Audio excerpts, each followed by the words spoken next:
नमस्कार दोस्तों, शुभकामना.com में आप सबका स्वागत है। आज की कहानी शुरू करते हैं।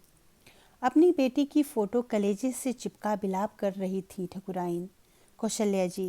रोने के साथ साथ ना जाने कितनी गालियां और बद्दुआएं भी दिए जा रही थीं और उन लोगों को सबक सिखाने का भी ठान रही थी।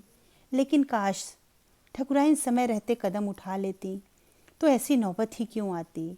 लेकिन तब तो उन्हें अपनी इज्जत प्यारी थी, लोग क्या कहेंगे का डर था। लेकिन अब भी लोग कहाँ चुप होते। अब भी तो लोग बातें बना रहे थे कि ऐसी माँ से तो अच्छा माँ ही ना हो जो अपनी बेटी के दर्द को ना समझ सके।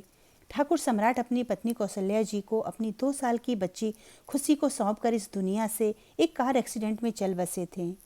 खुशी की परवरिश कौशल्या जी ने अकेले ही बड़े नाजों से की थी।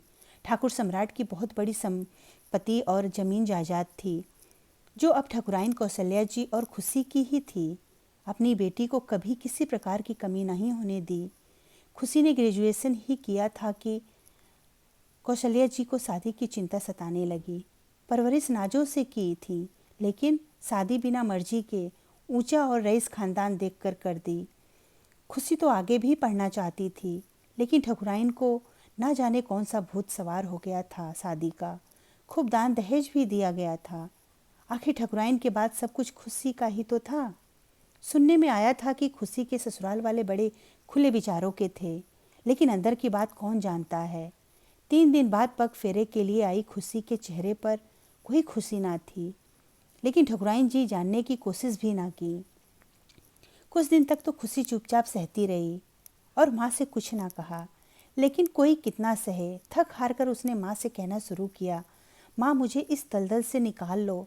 यहाँ मेरी इज्जत नौकरानी और पैर की जूती से बढ़कर ना है। इन लोगों को बहू और पत्नी नहीं, बल्कि ये काम करने के लिए नौकर चाहिए।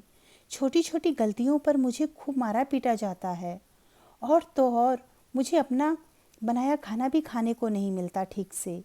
किसी किसी दिन तो मुझे कमरे में बाहर से बंद कर देते हैं और पूरे दिन मैं कमरे में भूखे प्यासे बंद रहती हूँ। इनके बहुत सारे गैर कानूनी धंधे हैं जिसका पेपर मैंने गलती से देख लिया था, इसीलिए मेरे साथ ऐसा किया जा रहा है। लेकिन ठकुराइन के कान में जू भी नहीं रेंगा। समाज का हवाला देकर चुप करा दिया खुशी को। बेटी हम तुम्हारे जन्म के साथी हैं, किस्मत के नहीं। अब वही तुम्हारी किस्मत है। तुम यहाँ आकर बैठ जाओगी तो कितनी बदनामी होगी मेरी और ठाकुर खानदान के पूर्वजों की। फिर धीरे धीरे खुशी ने माँ से कहना बंद कर दिया और अपनी किस्मत समझकर जीती रही। छोटी छोटी बातों पर उस पर हाथ उठाया जाता था, यहाँ तक कि पूरे घर वाले मिलकर मारते थे। एक दिन तबीयत खराब होने पर सुबह उठने में देर हो गई। इस छोटी सी बात के लिए पूरे घर वालों ने मिलकर मारा पीटा। फिर अधमरा समझकर छोड़ दिया। फ़ोन करके कौशल्या जी को सूचना दी गई, जल्दी आइए, आपकी बेटी खुशी को पता नहीं क्या हो गया है, जब से आई है बीमार ही रहती है। ठकुराइन बिना देर किए बेटी के ससुराल पहुंच गई। बेटी की हालत देख सन्न रह गई। उन्होंने जल्दी से खुशी को बिना किसी से कुछ बोले हॉस्पिटल लेकर निकल गई। वहां पहुंचने पर डॉक्टर ने जो बताया सुनकर कौशल्या जी के पैरों तले जमीन खिसक गई। आपकी बेटी 2 घंटे पहले ही मर चुकी है। अब क्या कर सकती थी कौशल्या जी सिवाय पछताने के। खुशी की ससुराल से कोई हॉस्पिटल झांकने भी नहीं आ गया, यहाँ तक कि उसका पति भी। और नहीं तो झूठे आरोप भी लगा दिए कि उसके चाल चलन अच्छे नहीं थे। जिस माँ की कोख से जन्म लिया उसी माँ की आंखों के सामने इस दुनिया से चली गई, और माँ समाज की झूठी शान में कुछ ना कर सकी। बेटी की फ़ोटो कलेजे से चिपकाए बस रोए जा रही थी और मन में एक दृढ़ संकल्प लिया कि बेटी के अपराधियों को सज़ा जरूर दिलवा कर रहेगी। धन्यवाद दोस्तों। मेरी कहानी आप लोगों को अच्छी लगी तो प्लीज़ सब्सक्राइब करना ना भूलें।